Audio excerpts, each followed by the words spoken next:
पूरा local. Maharashtra municipal ఎన్నికల్లో BJP కూటమి సత్తా చాటింది. మెజారిటీ మున్సిపాలిటీలలో కాషాయ పార్టీ విజయం సాధించింది.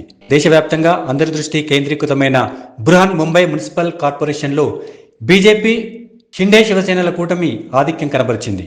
మొత్తం 227 వార్డుల్లో బీజేపీ కూటమి మ్యాజిక్ ఫిగర్కు అవసరమైన 114 సీట్లలో ఇప్పటికే పైచేయి సాధించింది.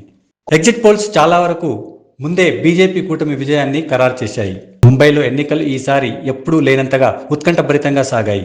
బీజేపీ కూటమిని ఓడించేందుకు ఇద్దరు ఠాకరేలు ఉద్ధవ్, రాజ్ ఠాకరేలు ఒకటయ్యారు. రాజ్ ఠాకరే మరోసారి మరాఠా ప్రాంతీయ భావాలను రెచ్చగొట్టే ప్రయత్నం చేశారు. తమిళనాడు బీజేపీ నేత అన్నామలై చేసిన వ్యాఖ్యలను ప్రచారాంశంగా చేసుకున్నారు. ముంబైని కేవలం మహారాష్ట్రకు చెందిన నగరంగా చూడొద్దని, అంతర్జాతీయ నగరంగా చూడాలని అన్నామలై చేసిన వ్యాఖ్యలపై రాజ్ ఠాకరే మండిపడ్డారు. అన్నామలైని ఏకంగా రసమలై అంటూ విరుచుకుపడ్డారు. గతంలో బాల్ ఠాకరే వాడిన హఠావో లుంగి బజావో పుంగి అన్న నినాదాన్ని ఎత్తుకున్నారు. ముంబైలోని మరాఠీ ప్రజలను అణచివేసేందుకు కుట్ర జరుగుతోందని ఠాకరే ప్రచారం చేశారు.